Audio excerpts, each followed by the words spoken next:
Hello student, integrals का lecture number 9।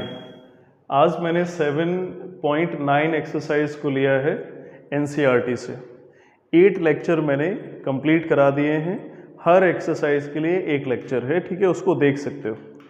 और अब 7.9 एक्सरसाइज के बाद हम 7.10, 7.11 दो एक्सरसाइज और कराएंगे।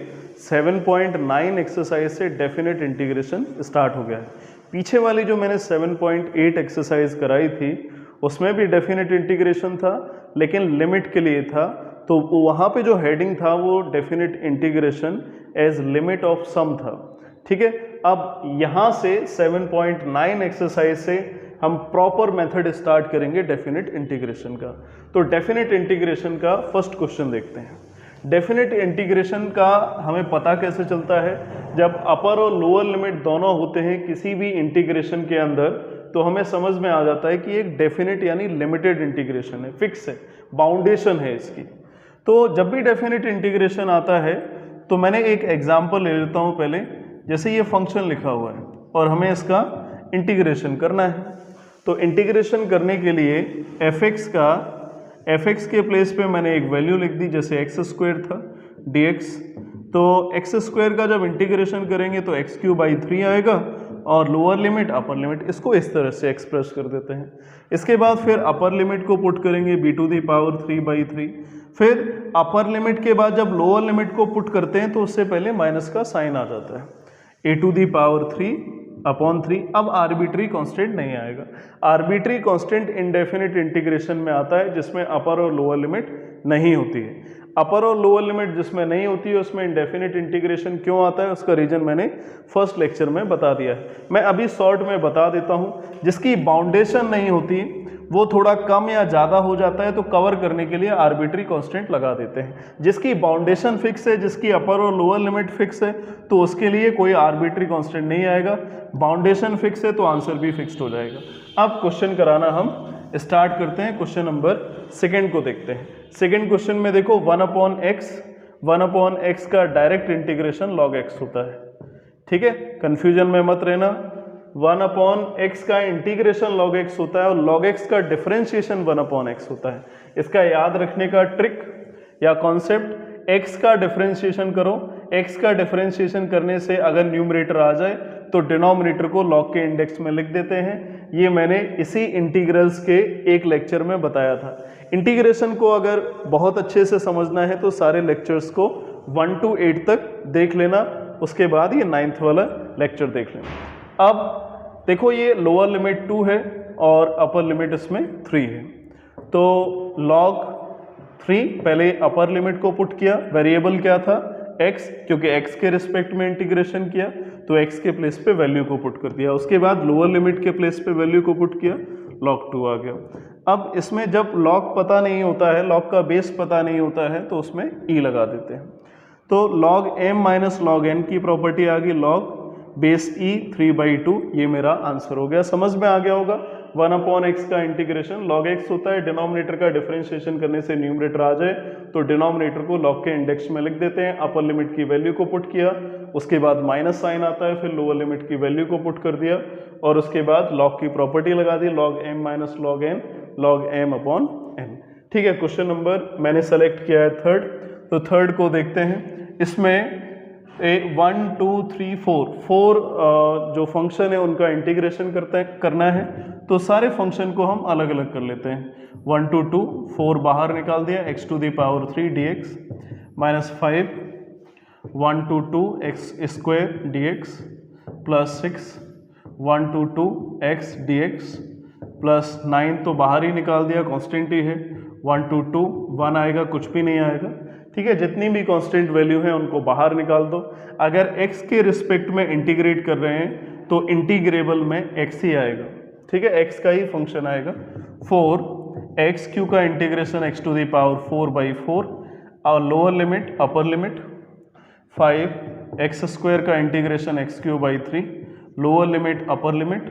6x का integration x² 2 lower limit upper limit plus 9 1 का इंटीग्रेशन x होता है। इसका मैंने पूरा मेथड बताया है क्यों 1 होता है। और अभी मैं शॉर्ट में बता दूं, इंटीग्रेशन से डिफरेंशिएशन कट हो गया, x बचा तो x आ गया। इसके बाद 4, ये अपॉन में 4 था, इसको बाहर निकाल दिया, कांस्टेंट होगा। अपर लिमिट को पहले पुट किया वेरिएबल के प्लेस पे, x के प्लेस पे 2 को पुट किया, 2 टू द पावर 4 आएगा, और उसके बाद 1 वैल्यू को पुट किया x के प्लेस पे, 5, 3 कांस्टेंट था, बाहर निकाल दिया, पहले वेरिएबल के प्लेस पे अपर लिमिट को पुट किया, then lower limit. Same type से यही हम सेम वर्क थर्ड टर्म के लिए करेंगे। 6/2 अपर लिमिट को पुट किया, 2 square 1 square plus 9 upper limit, then lower limit, minus sign बीच में आएगा। ठीक है, क्लियर हो गया होगा। 4/4 कैंसिल हो गया, और 2 का 2 टू दी पावर 4 16 होता है, बिकॉज 2 टू जा 4, 2 जा 8, 2 जा 16, और 16 माइनस 1 माइनस 5/3, 2 का क्यूब 8 होता है, माइनस 1। ठीक है, देन ये कैंसिल हो गया, 3 आएगा। 2 का स्क्वायर 4 होता है, 4 माइनस 1 9, और 2 माइनस 1 वैल्यू 1 आ जाएगी। ठीक है, 16 माइनस 1 15 हो गया, माइनस 5/3, 8 माइनस 1 7 होता है, 3 इंटू 4 माइनस 1 3 हो गया, 9 इंटू 1 वैल्यू 9 आ जाएगी। 15 माइनस 7 5 जो 35/3 प्लस 9 प्लस 9, ये जो डायरेक्ट इंटीजर वैल्यू है इनको हम ऐड कर लेते हैं। 15 और 9 24 होता है, 24 और 9 33 होता है, तो ऐड कर लिया इनको, 33 आएगा, और माइनस 35/3 आ गया। ये फ्रैक्शन में, ये फ्रैक्शन में इसको भी फ्रैक्शन में कन्वर्ट किया, दोनों का एलसीएम लिया, 3 आएगा, और 33 3 जा 99 होता है, 99 माइनस 35। अब इसको हम सॉल्व कर लेंगे, 954 होता है, और 9 से 3 को माइनस किया 6 आएगा, और बाई 3। ये मेरा फाइनल आंसर हो गया। मेथड बहुत ही इजी था। सबसे पहले मैंने कांस्टेंट को बाहर निकाल दिया, x के रिस्पेक्ट में इंटीग्रेट कर रहे हैं तो x का ही फंक्शन आएगा, इंटीग्रेट किया, उसके बाद अपर लिमिट और लोअर लिमिट को पुट किया, और उसके बाद सॉल्व किया। सॉल्व करने के बाद हमें ये आंसर मिल गया। अब हम एक नेक्स्ट क्वेश्चन को देखते हैं। Question number 5, cos 2x, cos 2x का इंटीग्रेशन sin 2x, और x का कोफिशिएंट 2 है, वही वैल्यू अपॉन में आ जाती है। ये मैंने बातें 0.8 एक्सरसाइज, यानी जो अभी पीछे वाली एक्सरसाइज है वहाँ तक बताई है। तो sin 2x/2 आ गया, यानी x का जो भी कोफिशिएंट होगा वो अपॉन में आएगा। लोअर लिमिट को लिखा, देन अपर लिमिट को लिखा, और कांस्टेंट वैल्यू थी, इसको मैंने बाहर निकाल दिया। sin 2x और 0 to π/2, देन 1/2। अब इसके बाद हम इसमें वैल्यू को पुट कर लेते हैं, 2 इंटू π/2। उसके बाद मैंने लोअर लिमिट की वैल्यू को पुट किया, दोनों के बीच में माइनस साइन आता है, 2 से 2 कट हो गया, 1/2, साइन पाई हो गया, माइनस साइन 0। तो साइन पाई का भी वैल्यू 0 होता है, और साइन 0 का भी वैल्यू 0 होता है। ओवरऑल आंसर 0 हो गया। एक मेरा स्टैंडर्ड याद कर लो, जो 12th के बाद भी काम देगा IIT एग्जाम्स के लिए। साइन n पाई, यानी पाई का कोई भी मल्टीपल हो जाए, 1 पाई, 2 पाई, 3 पाई, 4 पाई, अगर कोई भी वैल्यू आती है, यानी पाई का कोई भी मल्टीपल आ जाता है साइन फंक्शन के लिए, तो ओवरऑल साइन फंक्शन की वैल्यू 0 के इक्वल होगी। यानी साइन 2 पाई आ जाए तब भी 0, साइन 3 पाई आ जाए तो 0, साइन 4 पाई आ जाए तब भी 0। n की कोई भी इंटीग्रल वैल्यू हो सकती है। ठीक है, तो ये याद रखोगे। एक और मैं साथ में बता देता हूँ, cos n pi -1 to the power n होता है। ठीक है, ये भी हेल्प करेगा हायर क्लासेस के लिए भी। जैसे मैंने cos 1 पाई ले लिया, यानी cos पाई वैल्यू है तो -1 टू दी पावर 1, यानी -1 आ गया।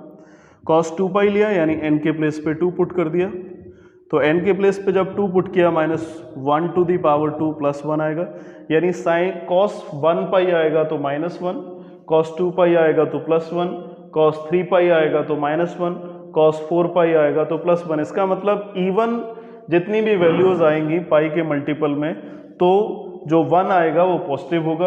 अगर पाई के मल्टीपल में ऑड वैल्यूज आएंगी तो -1 आएगा। ये दोनों स्टैंडर्ड को याद रखना है। ठीक है, ये क्लियर हो गया होगा। साइन पाई का वैल्यू 0 होता है। कोसेक को देखते हैं, इसका हमें इंटीग्रेशन करना है। फॉर्मूले याद होने चाहिए।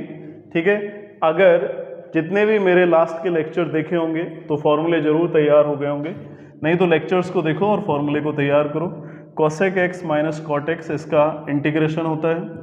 ये फॉर्मूला मैंने फर्स्ट लेक्चर में ही बता दिया था, π/6 टू π/4। सबसे पहले हम इसमें अपर लिमिट की वैल्यू को पुट करेंगे लॉग कॉसेक π/4, कॉसेक π/4, ये कॉसेक लिखा हुआ है, माइनस कॉट π/4। पहले मैंने अपर लिमिट की वैल्यू को पुट कर दिया। इसके बाद लोअर लिमिट की वैल्यू को पुट करते हैं, minus log of cosec π/6 minus cot π/6। Lower limit की वैल्यू को पुट किया है। अब लॉग ऑफ कॉसेक π/4 के लिए हमें साइन π/4 को याद रखना है। तो साइन π/4 का जो वैल्यू होता है वो 1/√2 होता है, तो कॉसेक π/4 का वैल्यू √2 हो जाएगा। कॉट π/4 tan π/4 1 होता है, कॉट π/4 भी 1 होगा, माइनस लॉग ऑफ कॉसेक π/6, तो साइन π/6 का जो वैल्यू है वो 1/2 होता है, तो कॉसेक π/4 का रेसिप्रोकल यानी 2 होगा। कॉट π/4 यानी tan π/4 को देखना है, tan π/4 का वैल्यू 1/√3 होता है, कॉट π/4 का वैल्यू √3 हो जाएगा। ठीक है, क्लियर हो गया होगा। अब इसके बाद log m minus log n की इसमें प्रॉपर्टी लगा देते हैं, जैसे कि मैंने फर्स्ट क्वेश्चन में भी लगाई थी। तो log m माइनस n क्या होता है, log m अपॉन n आ गया, 2 माइनस √3, ये मेरा फाइनल आंसर हो गया। तो कभी भी अगर कॉसेक का, कॉट का, सेक का इस टाइप का क्वेश्चन आ जाए तो उसमें लॉग आता ही है। तो लॉग आ जाए तो अपर लिमिट, लोअर लिमिट, अगर लॉग की कोई प्रॉपर्टी बने तो प्रॉपर्टी लगा देना, आंसर मिल जाएगा। ये 8 तक कंप्लीट हो गए। इसके बाद नेक्स्ट क्वेश्चन देखते हैं, क्वेश्चन नंबर 9। क्वेश्चन नंबर 9 में ये जो फॉर्म बना हुआ है वो साइन इनवर्स x का है। मुझे तो डायरेक्ट याद है क्योंकि फॉर्मूले याद है। अब जैसे अगर ये क्वेश्चन आ गया तो अगर फॉर्मूला याद नहीं है तो क्वेश्चन नहीं कर पाओगे, है ना। तो इसलिए ज़रूरी क्या है कि फॉर्मूले तैयार कर लो सारे, और ज़्यादातर फॉर्मूले मैंने फर्स्ट लेक्चर में ही बता दिए। उसके बाद जैसे जैसे आगे लेक्चर आते गए हैं और भी जो फॉर्मूले हैं, एडिशनल फॉर्मूले हैं, उनको हम बताते गए हैं। ठीक, तो फॉर्मूले ज़रूर तैयार करो। सबसे मेन पॉइंट ये है साइन इनवर्स 1, ठीक है, अपर लिमिट के प्लेस पे वैल्यू को पुट किया और उसके बाद लोअर लिमिट के प्लेस पे वैल्यू को पुट किया। तो साइन में 1 वैल्यू साइन π/2 की होती है, minus sine inverse sine function में 0 वैल्यू साइन 0 डिग्री की होती है। ठीक है, तो साइन इनवर्स से साइन कट होगा, π/2 आएगा, साइन इनवर्स से साइन कट होगा, 0 आएगा, π/2 में से 0 को माइनस किया, π/2 आ जाएगा। मेन क्या है, फॉर्मूला याद रखना। फॉर्मूला याद है तो क्वेश्चन में कुछ टाइम लगेगा नहीं। अब इसके बाद क्वेश्चन नंबर 12 को देखते हैं। 12 में मुझे बताओ क्या cos स्क्वायर x का इंटीग्रेशन होता है डायरेक्ट? बिल्कुल नहीं होता। cos स्क्वायर x का इंटीग्रेशन का कोई फॉर्मूला नहीं है, लेकिन हम इसका इंटीग्रेशन कर सकते हैं। इंटीग्रेशन करने के लिए कुछ दूसरे फॉर्मूले का यूज करना पड़ेगा। cos 2x का 2 cos स्क्वायर x माइनस 1, ये इंडेफिनिट इंटीग्रेशन में भी क्वेश्चन कराए हैं। तो अगर इंडेफिनिट इंटीग्रेशन अच्छे से आता है तो उसमें प्रॉब्लम कम आएगी। cos स्क्वायर x की वैल्यू यहाँ से निकाल लेते हैं हम। तो cos स्क्वायर x की हमें वैल्यू मिल जाएगी cos 2x प्लस 1/2। ठीक है, ये ट्रांसपोजिशन किया और अपॉन में आ गया। तो cos स्क्वायर x के प्लेस पे हम वैल्यू पुट कर लेंगे। क्यों वैल्यू पुट करेंगे? क्योंकि इसका इंटीग्रेशन का डायरेक्ट फॉर्मूला नहीं होता है। तो cos 2x प्लस 1 आ गया और बाई 2 था, बाई 2 बाहर निकाल दिया, कांस्टेंट वैल्यू थी। अब इसके बाद दो फंक्शन इसमें बन गए, हम दोनों ही फंक्शन को अलग अलग कर लेते हैं। और cos 2x लिखा पहले मैंने dx, उसके बाद 0 to π/2 1 dx आ गया। ठीक है, ये सेकंड फंक्शन हो गया। इसके बाद फर्स्ट फंक्शन का इंटीग्रेशन करेंगे, 0 to π/2 था, तो cos 2x का जो इंटीग्रेशन होगा वो sin 2x होगा, लेकिन x का कोफिशिएंट क्या है? 2, वही वैल्यू अपॉन में आ जाती है जो वेरिएबल का कोफिशिएंट हो। 0 to π/2 प्लस 1 का इंटीग्रेशन किया, x हो गया 0 to π/2 आ गया। ठीक है, क्लियर होगी ये पॉइंट। 1/2 फिर से अंदर से यहाँ से कांस्टेंट आ गया, कांस्टेंट को बाहर निकाल दिया। अपर लिमिट की वैल्यू को डालते हैं इसमें, 2 into π/2, और उसके बाद लोअर लिमिट की वैल्यू को पुट किया 0 डिग्री। ठीक है, π/2 फिर 0 को पुट किया, 1/2 तो मैंने बाहर निकाल ही दिया था, प्लस π/2 को पुट किया -0, ये वैल्यू आ गई। ठीक है, वैल्यूज को पुट कर दिया है अपर और लोअर लिमिट को। 1/2 कंप्लीट बाहर था ब्रैकेट के, और 1/2 ये देखो 2 से 2 कट हो गया। अभी मैंने बताया था कि साइन पाई का वैल्यू 0 होता है, 0 साइन 0 का भी value 0, plus pi by two minus 0 पाई/2 आएगा। तो 1/2 यहाँ से तो हमें कुछ मिला नहीं, 0 प्लस पाई/2, तो ओवरऑल जो मेरे आंसर आएगा वो पाई/2 इंटू 1/2 पाई/4 आंसर आ जाएगा। ठीक है, तो cos स्क्वायर एक्स का इंटीग्रेशन नहीं होता, ये इंडेफिनेट इंटीग्रेशन में भी इस टाइप के क्वेश्चन काफ़ी किए। उसके बाद मैंने cos 2x के फॉर्मूले से चेंज कर दिया, इंटीग्रेशन किया, सॉल्व करके आंसर आ गया। 12 तक हम कंप्लीट कर चुके हैं। इसके बाद नेक्स्ट क्वेश्चन को देखेंगे। क्वेश्चन नंबर 14 में ये देखो, न्यूमरेटर में लीनियर है, डिनोमिनेटर में क्वाड्रेटिक है, फॉर्म तो सही बना हुआ है। और साथ में अगर ये क्वाड्रेटिक एक्सप्रेशन कंप्लीट बना होता तो फिर हम इसमें कंप्लीटिंग स्क्वायर मेथड कुछ लगा रहे होते, या कंप्लीटिंग स्क्वायर मेथड के अलावा पार्शियल फ्रिक्शन लगा रहे होते। पार्शियल फ्रिक्शन के अलावा एक और मेथड होता है a into differentiation of denominator plus b, ये वाला फॉर्म लगा रहे होते। ठीक है, अगर कंप्लीट क्वाड्रेटिक एक्सप्रेशन बना होता तो ऐसा करते, या डिनोमिनेटर के फैक्टर होते तो पार्शियल फ्रिक्शन करते। ऐसा कुछ है नहीं इसमें, तो हम इसको अलग अलग कर लेते हैं। ठीक है, 5x² प्लस 1 लिख लिया dx, और उसके बाद 0 to 1 3/5x² प्लस 1 लिख लिया। ठीक है, इन दोनों फंक्शन को मैंने अलग अलग कर लिया। अब इसके बाद देखो, डिनोमिनेटर का डिफरेंशिएशन करें तो न्यूमरेटर आ रहा है क्या? सबसे फर्स्ट प्रायोरिटी यही होती है जब एक लेस पावर होती है, क्योंकि डिफरेंशिएशन करने से एक लेस पावर न्यूमरेटर में आ जाती है। तो 5x² का डिफरेंशिएशन करेंगे तो 10x आता है, और 1 का तो 0 हो गया। क्या न्यूमरेटर में 10x लिखा हुआ है? नहीं लिखा है, लेकिन हम 10x बना लेंगे। 5 का मल्टीप्लाई और 5 से डिवाइड कर दिया। अब देखो न्यूमरेटर में 10x आ रहा है, यानी डिनोमिनेटर का डिफरेंशिएशन करें तो न्यूमरेटर फाइनली आ जाएगा 1/5। तो डिनोमिनेटर का डिफरेंशिएशन करने से अगर न्यूमरेटर आएगा तो डिनोमिनेटर को हम लॉग के इंडेक्स में लिख लेंगे। बात क्लियर होगी? 0 to 1 ये फर्स्ट का डिफरेंशिएशन हो गया। इसके बाद 3 एक कांस्टेंट वैल्यू थी, 3 को मैंने बाहर निकाल दिया, और साथ में हम एक काम और कर रहे हैं, इसमें जो x² का कोफिशिएंट है उसको और बाहर निकाल रहे हैं। उसका रीज़न अभी हम बताएंगे। 1/x² प्लस जो कॉमन निकाला उसी से डिवाइड कर दिया। मैंने इसलिए निकाल दिया जिससे 1/x² प्लस a² का कुछ फॉर्म हमें दिखाई दे रहा था, और सब बच्चे जानते होंगे अगर इंडेफिनिट इंटीग्रेशन पढ़ा है तो 1/x² प्लस a² एक फॉर्म होता है जिसका इंटीग्रेशन करें तो इंटीग्रेशन करने के बाद फॉर्मूला आता है tan इनवर्स x का। ठीक है, और अगर इसका मैं पूरा फॉर्मूला लिख के दिखा देता हूँ, a to b और 1/x² प्लस a² dx।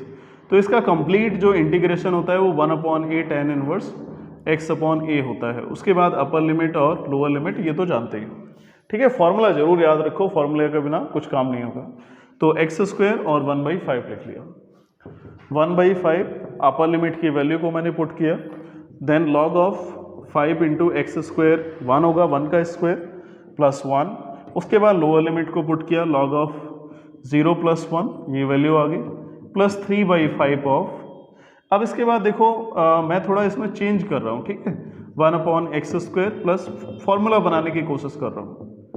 अब ये फॉर्मूले का फॉर्म बन गया बिकॉज 1/x² प्लस a² आ गया है। ठीक है, इसके बाद नेक्स्ट स्टेप देखते हैं।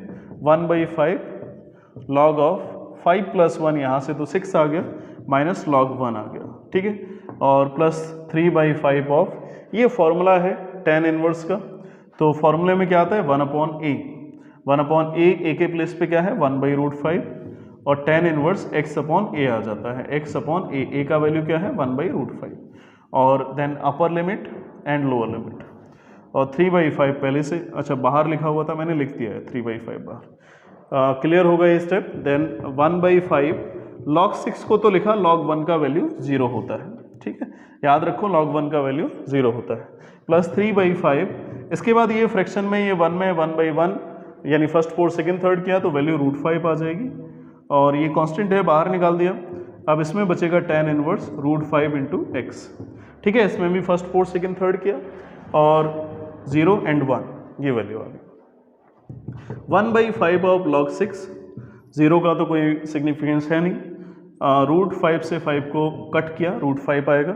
देन 3/√5, सो tan इनवर्स अपर लिमिट की वैल्यू को पुट किया, √5 आएगा, √5 इंटू 1। लोअर लिमिट की वैल्यू को पुट किया, tan इनवर्स 0 आ जाएगा। ठीक है, क्लियर हो गई होगी सारी बातें। 1/5 log 6 plus 3/√5 tan inverse √5। Step एक और लिख लेते हैं, tan इनवर्स। tan में जो जीरो वैल्यू होती है वो tan 0 डिग्री के लिए होती है, तो tan 0 डिग्री आ गया।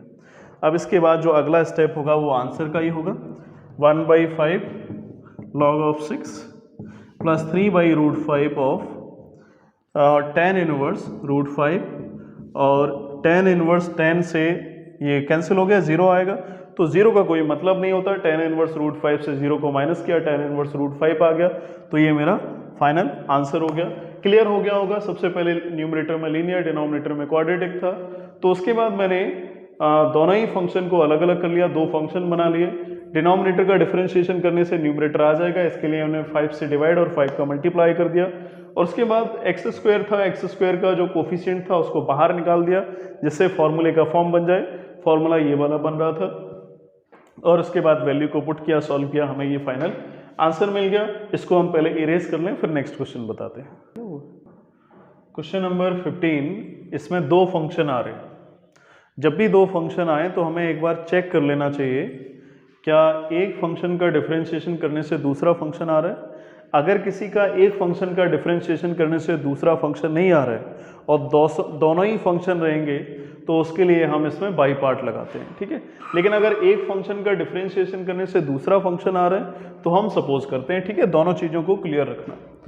एक्स स्क्वायर है, एक्स स्क्वायर को मैंने टी सपोज कर लिया, मुझे लग रहा है एक्स स्क्वायर का डिफरेंशिएशन करने से एक्स आ जाएगा।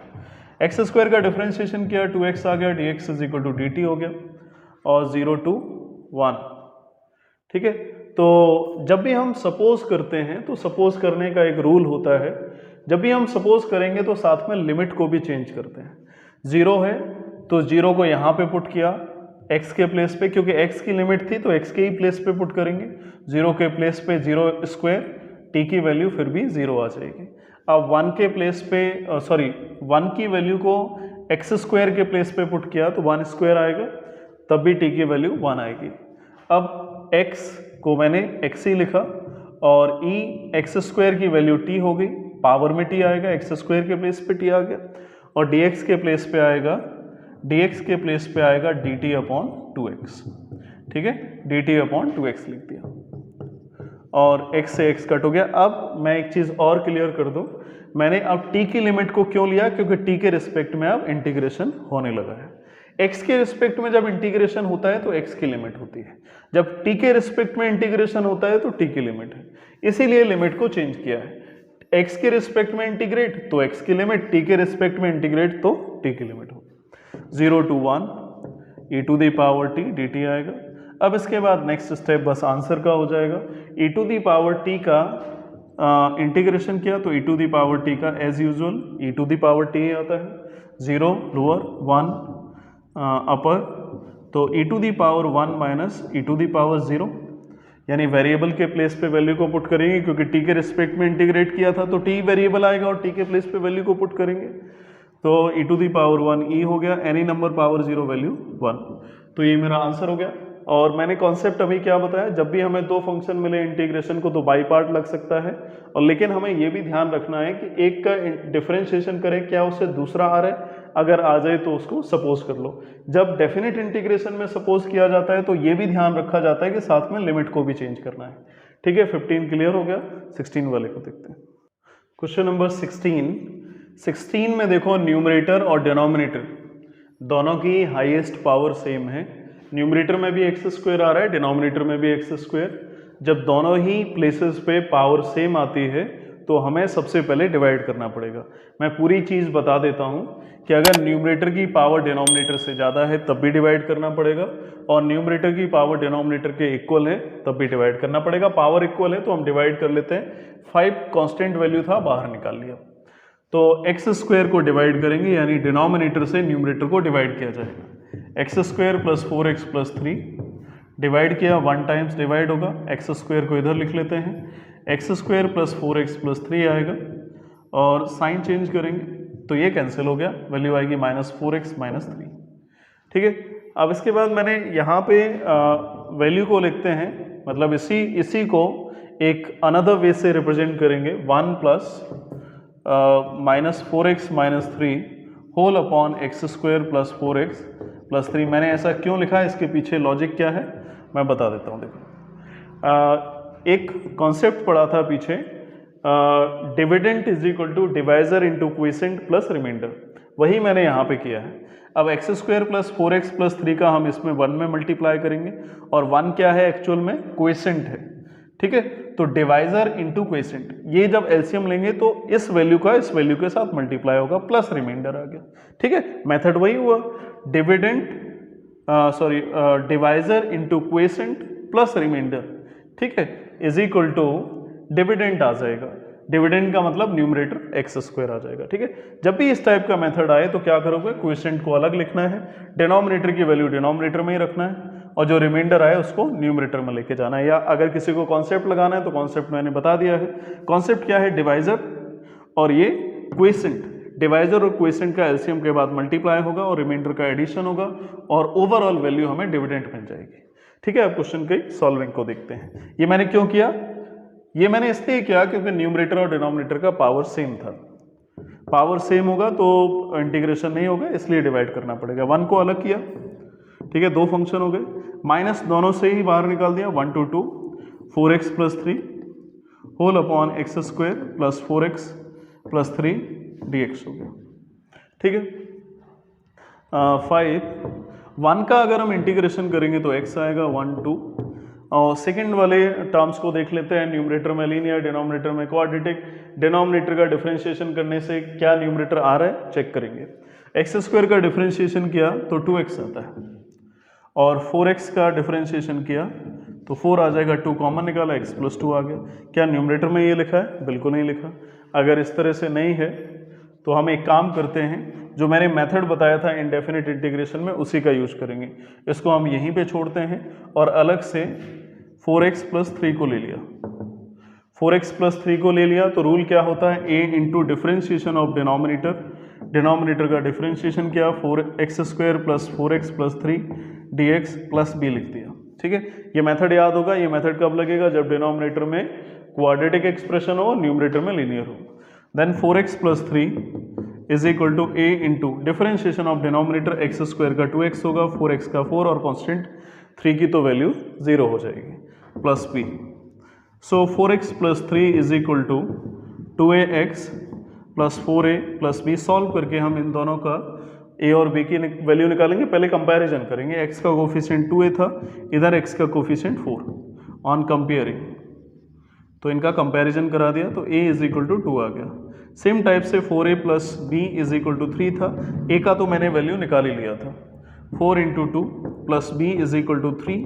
तो finally we got the value of b, 3 minus 4 2 8 means -5। तो a और b की हमें वैल्यू मिल जाती है। अब जो a और b की वैल्यू हमें मिलेगी उसको वापस हम इस इक्वेशन में पुट कर देंगे, ठीक है। इक्वेशन फर्स्ट में इन वैल्यू को हम पुट करते हैं। देखो इसके बाद 4x plus 3 is equal to a के प्लेस पे आ जाएगा 2, 2x प्लस 4, और b के प्लेस पे हमें मिल जाएगा -5। तो ये वैल्यू आ गई। अब हम 4x प्लस 3 के प्लेस पे ये एक्सप्रेशन लिख सकते हैं, ठीक है। अब हम इसी को यहाँ पे पुट कर देते हैं। 1 to 2 twice of 2x plus 4 -5 whole upon x square plus 4x plus 3 dx, ये लिख लिया मैंने, ठीक है। अब ये मैंने इसलिए लिखा जिससे डिनोमिनेटर का जो डिफरेंशिएशन है उससे कुछ न्यूमरेटर में मैच कर जाए और कुछ कंडीशन बन जाए। एक चीज़ याद रखो, अगर डिनोमिनेटर का डिफरेंशिएशन करने से न्यूमरेटर मैच नहीं कर रहा है और डिनोमिनेटर क्वाड्रेटिक है, न्यूमरेटर लीनियर है, तो न्यूमरेटर जो लीनियर है उसको इस टाइप से हमें एक्सप्रेस करना पड़ेगा और a और b की वैल्यू निकालनी पड़ेगी। a और b की वैल्यू को हम वापस पुट कर देंगे, ठीक है। यहाँ तक ये मेथड क्लियर हो गया। इसके बाद सॉल्विंग करते हैं। देखो 5 अपर लिमिट को पुट किया, देन लोअर लिमिट 1 आ गई, 2 और 1। अब इसको मैंने ब्रेक कर लिया, 1 2 और 2 2 जा 4x होता है, ठीक है। और अब 2 मैंने बाहर निकाल लिया, कोई फ़ायदा नहीं होगा मल्टीप्लाई करने से। X square plus 4x plus 3 लिखा, इसको मैंने एक टर्म बना लिया, यानी एक इंटीग्रेशन का टर्म बना लिया, माइनस माइनस उसके बाद प्लस किया, 5 आएगा। और 1 2 2 5 को मैंने बाहर निकाल दिया, 1 upon x square plus 4x plus 3 और dx हो गया, ठीक है। ये मेथड क्लियर हो गया होगा। डिनोमिनेटर में क्वाड्रेटिक, न्यूमरेटर में लीनियर। जब भी लीनियर आएगा तो हम ये वाला मेथड लगा के ए और बी की वैल्यू निकालेंगे, ए और बी की वैल्यू को वापस पुट करेंगे, न्यूमरेटर का हमें एक नए फॉर्म में इसको एक्सप्रेस कर लेंगे। ठीक है, इसके बाद का स्टेप देखो 5 और 2 से 1 को माइनस किया 1 आएगा माइनस, और डिनोमिनेटर का डिफरेंशिएशन करने से अब हमें न्यूमरेटर मिल गया है, क्योंकि मैंने इसको एक नए फॉर्म में एक्सप्रेस कर दिया था, जिससे डिनोमिनेटर का डिफरेंशिएशन न्यूमरेटर आ गया। एक्स स्क्वायर का 2x आएगा और 4x का 4, 3 का तो 0 होता ही है। जब अगर ऐसा हो जाए तो डिनोमिनेटर को हम लॉग के इंडेक्स में लिख देते हैं, तो इसको लिख दिया, लोअर लिमिट 1 थी, अपर लिमिट 2 था। अब इसके बाद एक और मेथड इंडेफिनिट इंटीग्रेशन में होता है, इसीलिए तो मैं बोल रहा हूँ कि इंडेफिनिट इंटीग्रेशन को बहुत अच्छी तरह से तैयार कर लो, देख लो उनको, सारे लेक्चर अवेलेबल हैं। तो डिनोमिनेटर में अगर क्वाड्रेटिक आ जाए और न्यूमरेटर में 1 आ जाए तो हम डिनोमिनेटर में कंप्लीटिंग स्क्वायर मेथड लगाते हैं। तो x square plus 4x, x का कोफिशिएंट क्या था 4, 4 का हाफ करेंगे 2 आएगा, 2 का स्क्वायर करेंगे और 2 के स्क्वायर से जो वैल्यू आएगी उसको ऐड किया और सब्ट्रैक्ट किया, प्लस 3 लिख दिया। ठीक है, ये कंप्लीटिंग स्क्वायर मेथड मैंने कई बार बताया है। कब आएगा कंप्लीटिंग स्क्वायर मेथड, कब लगेगा, जब न्यूमरेटर में 1, डिनोमिनेटर में क्वाड्रेटिक एक्सप्रेशन आ जाए। नेक्स्ट स्टेप 5, 1 आएगा, अपर लिमिट को पुट किया लॉग ऑफ 2 स्क्वायर और प्लस 4 इंटू 2 प्लस 3, ये तो मैंने अपर लिमिट को पुट किया। उसके बाद लोअर लिमिट की इसी में वैल्यू पुट करेंगे, 1 प्लस 4 इंटू 1 प्लस 3। ठीक है, ये लोअर लिमिट की वैल्यू को पुट कर दिया। अब मेरे पास ज़्यादा स्पेस नहीं है, इस स्टेप को कंप्लीट देख लो, फिर इसको इरेज करेंगे, फिर बाद में जो आगे के स्टेप बचे हैं उनको लिखेंगे। 1 to 2, फर्स्ट थ्री जो टर्म है उनसे होल स्क्वायर बनेगा, यही कंप्लीटिंग स्क्वायर मेथड का कंडीशन होता है।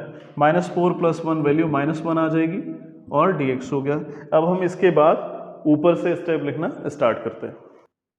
हाँ, यहाँ तक कंप्लीट कर लिया है। इसके बाद थोड़ा इस तरफ स्पेस है, ठीक है, तो इस स्पेस का हम यूज़ कर लेते हैं। इसके बाद जो बची हुई सॉल्विंग है उसमें 5 आएगा, 1 आ गया, ठीक है, माइनस लॉग ऑफ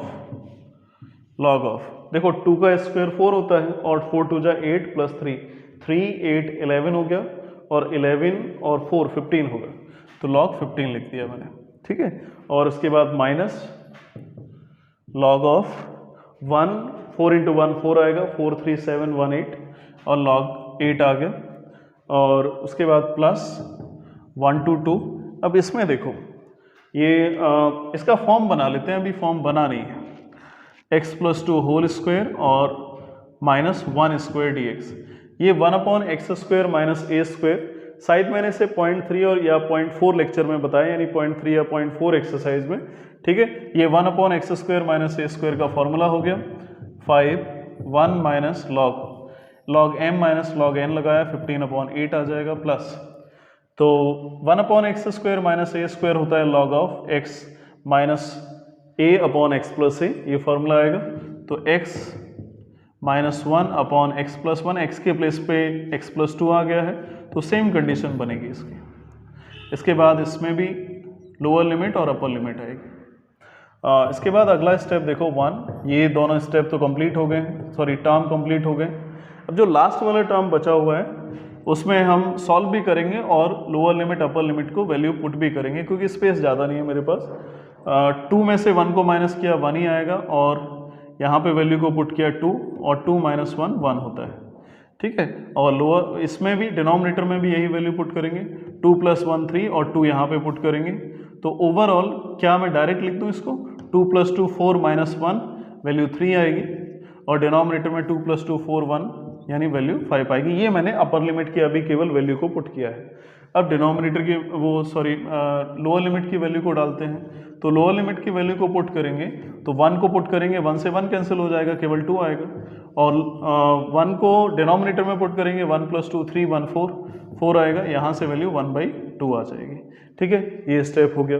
अगले स्टेप में ये क्वेश्चन कंप्लीट हो जाएगा। 5 का मल्टीप्लाई कर देते हैं, -5 लॉग 15/8 आएगा, और plus log m minus log n का फॉर्म हो गया 3/5 अपॉन ये आएगा 1/2।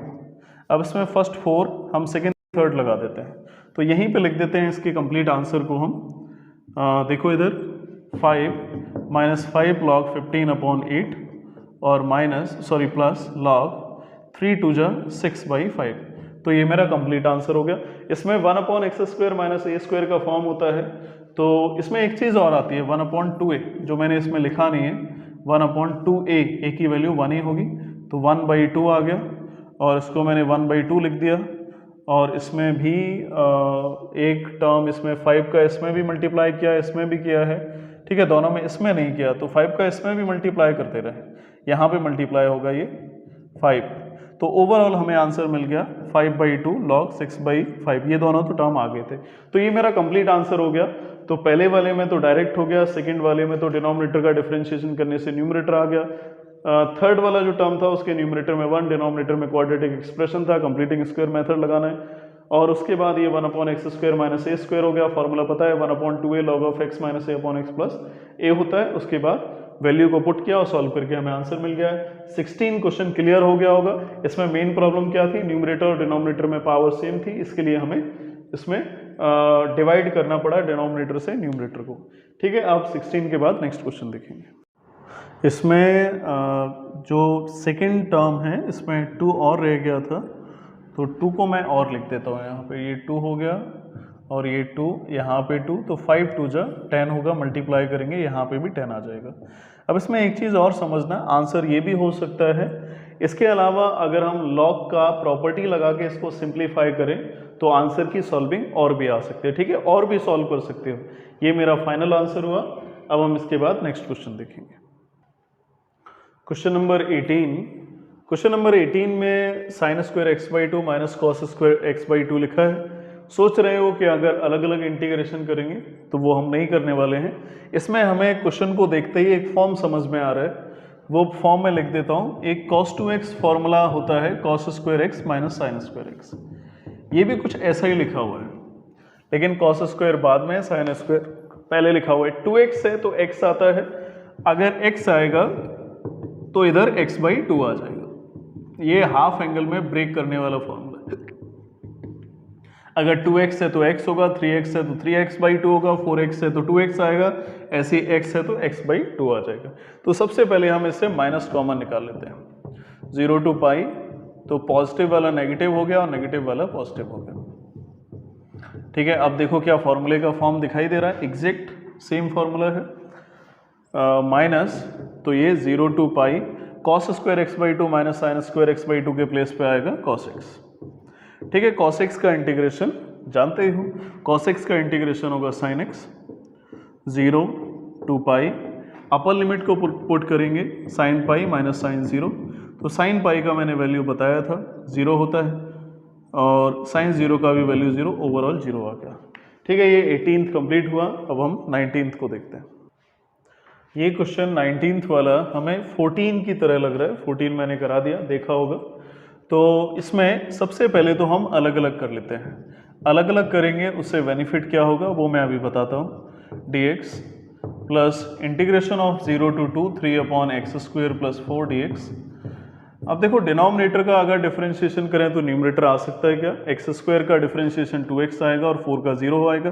तो हम बना लेते हैं इसको। 6 को मैंने लिखा 2 और 3 बाहर निकलेगा। ठीक है, 3 2 जा 6 अभी भी होगा, लेकिन डिनोमिनेटर का डिफरेंशिएशन करेंगे तो न्यूमरेटर मिल जाएगा x² का 2x और 4 का 0। तो 3 इसको हम लिख सकते हैं log of x² प्लस 4। क्यों, अगर डिनोमिनेटर का डिफरेंशिएशन करने से न्यूमरेटर आता है तो डिनोमिनेटर को log के इंडेक्स में लिख देते हैं। ये बहुत बार मैंने रिपीट कर दिया है, याद हो गया होगा। 3 कांस्टेंट है, बाहर निकाल दिया, 1/x² और 4 को लिख लेते हैं 2²। ये भी इंटीग्रेशन के फॉर्मूले का फॉर्म बन गया। 3 अपर लिमिट को पुट किया 2² प्लस 4, और लोअर लिमिट को पुट किया 0 प्लस 4 और प्लस 3। ये फॉर्मूला का फॉर्म है 1/x² plus a²। 1/x² plus a², ये tan इनवर्स का फॉर्मूला होता है 1/a tan inverse x/a। a का वैल्यू क्या है 2, तो 2 लिख दिया, x/2 आ गया। ठीक है, 0 to 2 ये वैल्यू लिखते हैं। देन 3, अब 2 का स्क्वायर 4 होता है, 4 प्लस 4 वैल्यू 8 आएगी, और माइनस log 0 प्लस 4 4 आएगा, और 3/2 कांस्टेंट वैल्यू थी, बाहर निकाल दिया। इसके बाद अपर लिमिट को हम पुट करेंगे tan inverse 2/2, then lower limit tan inverse 0/2 value 0 ही आएगी।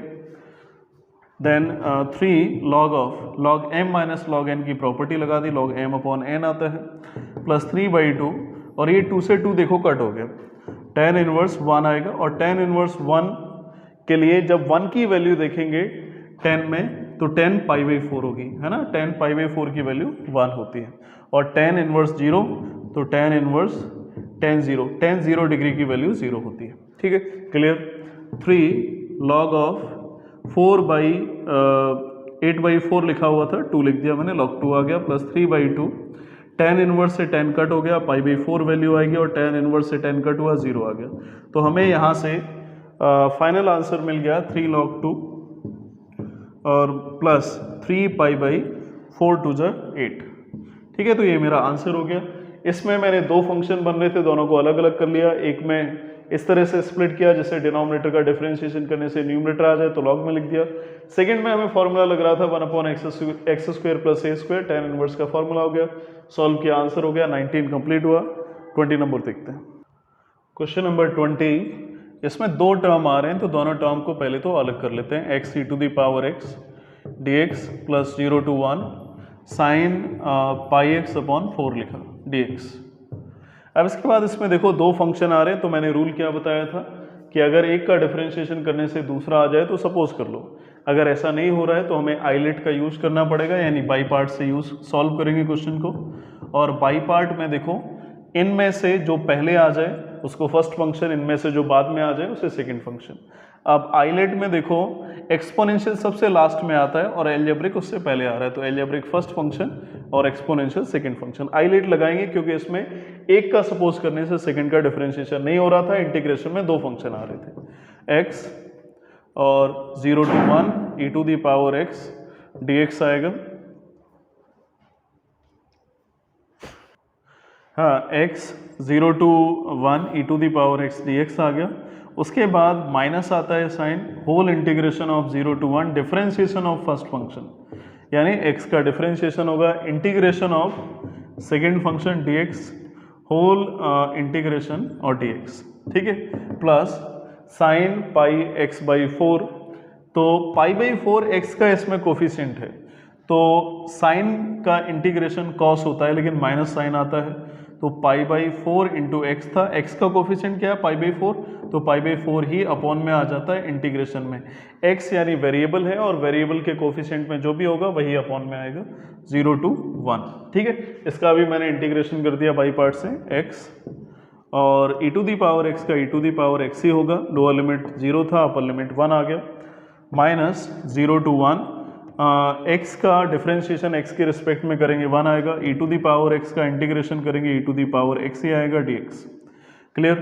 और माइनस π/4 न्यूमरेटर में जाएगा, फर्स्ट 4 सेकेंड थर्ड करेंगे, 4/π होगा, और माइनस साइन तो बाहर निकाल लिया था, माइनस प्लस माइनस हो गया, cos π/4 x और लोअर लिमिट 0 और अपर लिमिट 1 आ गया। ठीक है, अपर लिमिट को पहले पुट करते हैं 1 e⁻1 और 0 इंटू e⁻0, ये मैंने वैल्यू को पुट कर लिया है। e⁻x का इंटीग्रेशन करेंगे e⁻x ही आएगा, लोअर लिमिट था 0, अपर लिमिट था 1, 4/π। ठीक है, अपर लिमिट को पुट किया cos π/4 और लोअर लिमिट को पुट किया π/4 इंटू 0, 0 ही आएगा। ठीक, क्लियर बात। e⁻1 वैल्यू e ही आएगी और 0 में कुछ भी मल्टीप्लाई करो 0 ही आता है। e⁻x के प्लेस पे वैल्यू 1 आएगा, e⁻0 माइनस 4/π cos π/4, cos π/4 का वैल्यू 1/√2 होता है, cos 0 का वैल्यु 1 वैल्यू आ गया। ठीक है, इसके बाद देखो e माइनस e आएगा और e⁻0 वैल्यू 1 होती है, माइनस 4/π√2 होगा और माइनस साइन का मल्टीप्लाई किया प्लस 4/π आ गया। e से e कैंसिल हो गया, 1 माइनस 4 को मैंने ब्रेक कर लिया, 2 इंटू 2 π√2, तो इससे ये कट हो गया, √2 आ गया और प्लस 4/π। तो हमें फाइनल आंसर यहाँ से मिल जाएगा 1 माइनस 2√2/π और प्लस 4/π। ठीक है, ये मेरा फाइनल आंसर हो गया। ठीक है, ये क्वेश्चन कंप्लीट हो गया है। फर्स्ट में बाई पार्ट लग रहा था, बाई पार्ट लगा दिया, सेकंड में डायरेक्ट इंटीग्रेशन हो गया, फॉर्मूला बन गया था, सॉल्व करके ये आंसर मिल गया है। ठीक है, ये 7.9 एक्सरसाइज आज कंप्लीट हो गई है। 7.10 एक्सरसाइज हम न्यू एक्सरसाइज लेके आएंगे जिसमें इंटीग्रेशन में प्रॉपर्टी का यूज कैसे किया जाता है ये बताएंगे। ठीक है, 0.9 तक सारी चीज़ों को क्लियर कर लो, फॉर्मूले लेकिन जरूर तैयार करो। Okay, thank you, stay tuned for next video.